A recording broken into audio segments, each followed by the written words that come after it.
Nice. All right, hi everybody. So I'm going to share with you a role that I found to be very powerful with making sure we can make reliability as effective as possible. And I call this role the Reliability Czar.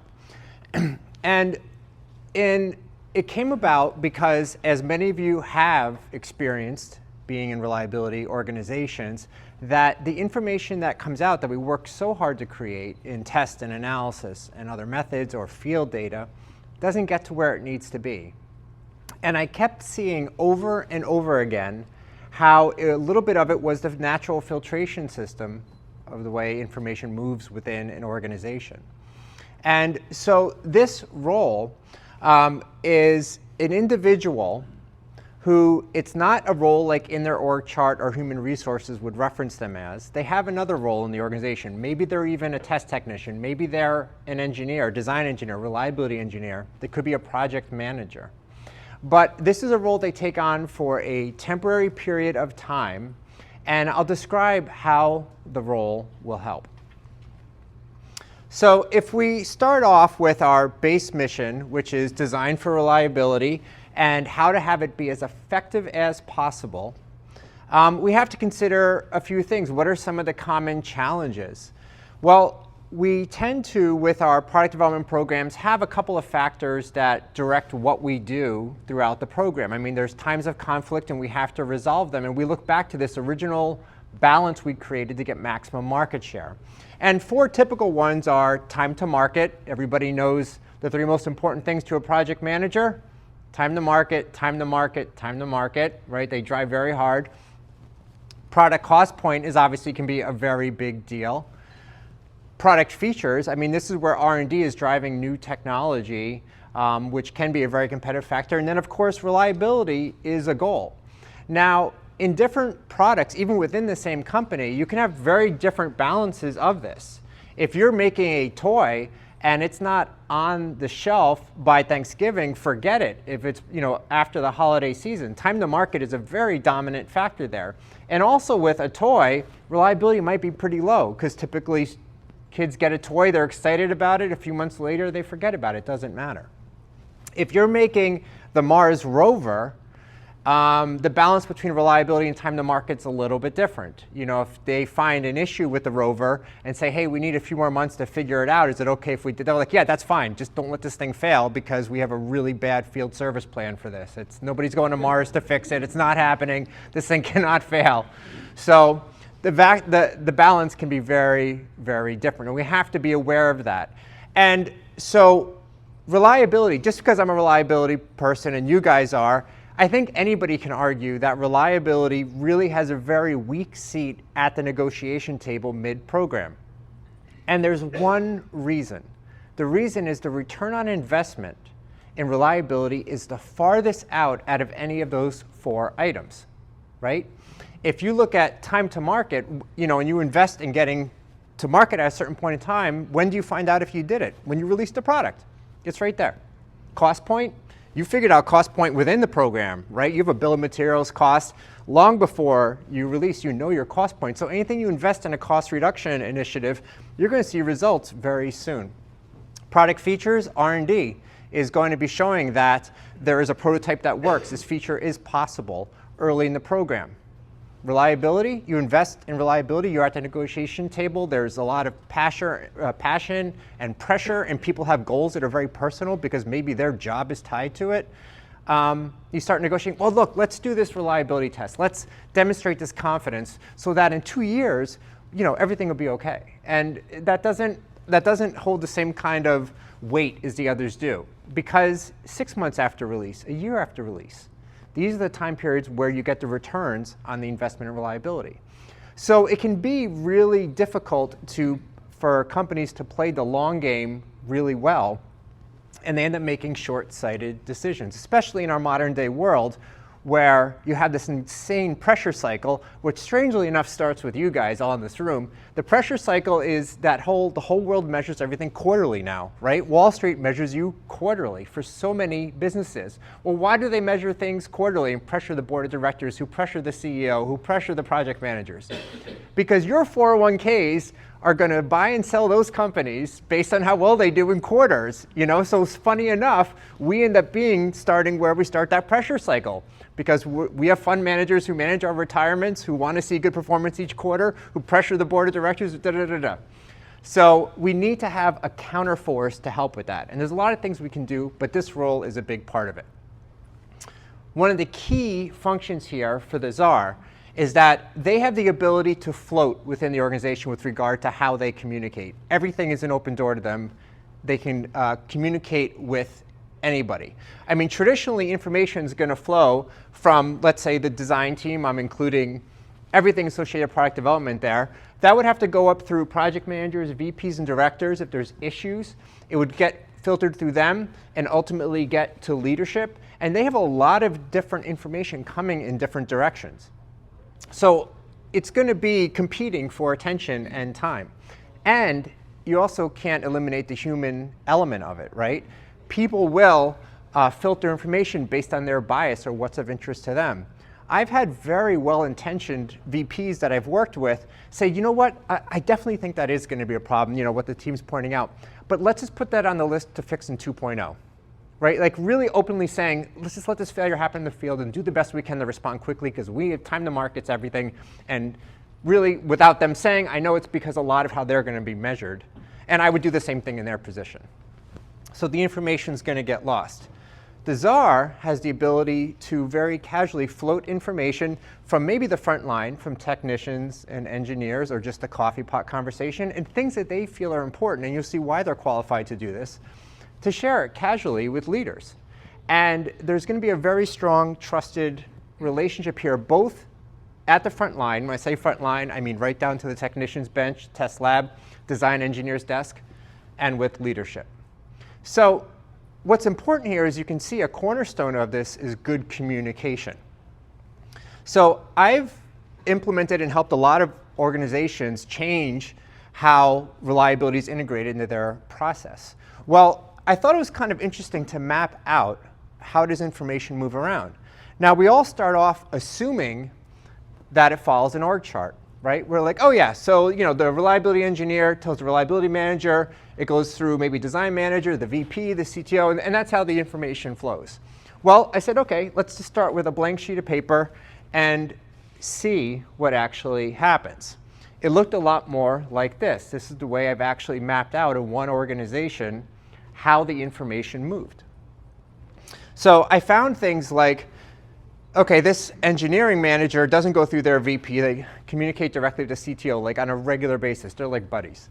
I found once that we had a quality test person who certified quality test results, who, by the way they've structured it, had to get approval from the CTO for a weekly function that they had.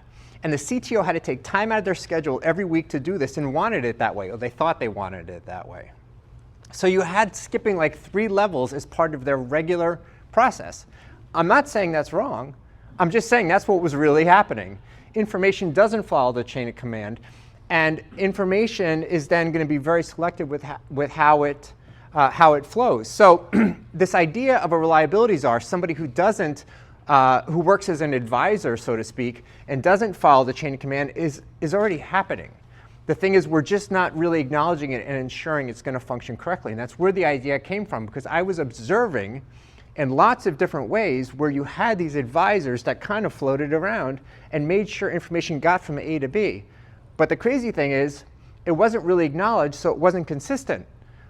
So that's almost worse. You're depending on something that may or may not be consistent.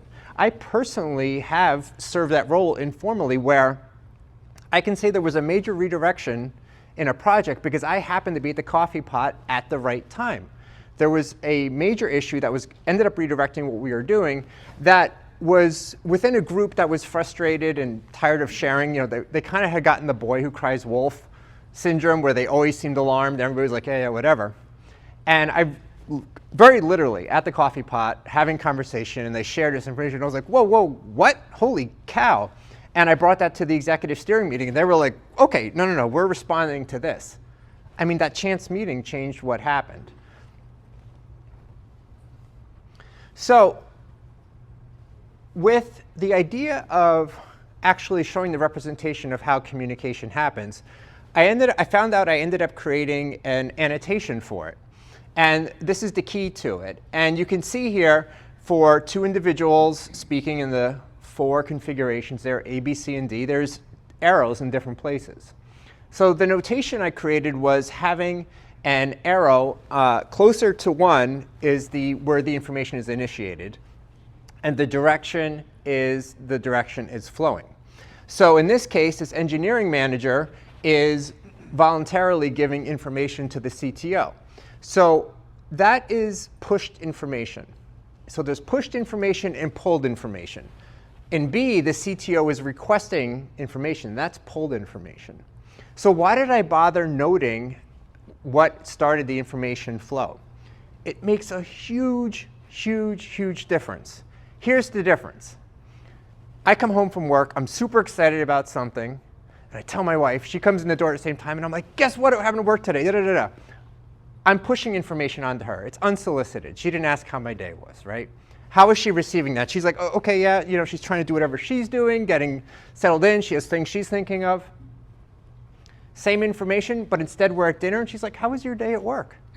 And I tell her about this thing. She's hearing me. She's listening. She's going to ask me questions. That's the difference between pushed and pulled information, right? And this is something, too, with advice, right? People say never take unsolicited advice, right? Because the person who is giving you the advice then is doing it for themselves.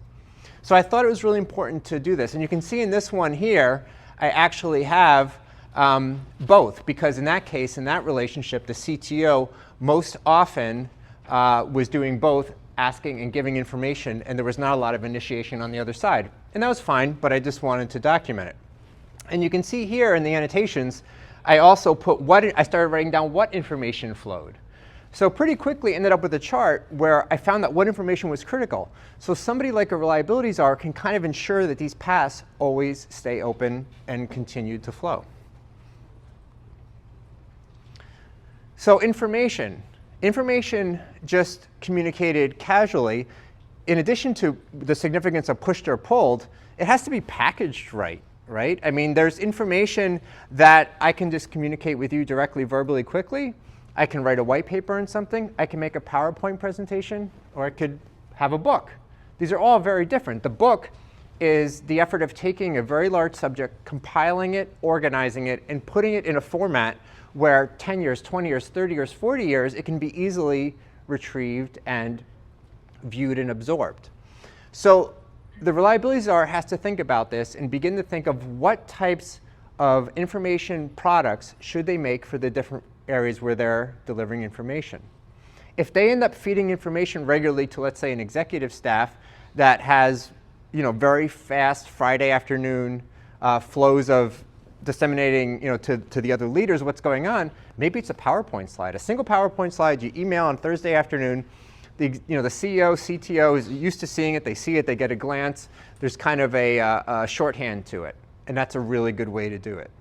It could be it's the coffee pot thing. It could be it's the pop in Monday morning at 8 a.m., stick your head in the door of somebody's office. Now, I keep giving the example of doing this from the bottom to the top, but it's the other way, too. When executives, there's information they want, and they want it, too, in a way that hasn't followed through the chain of command.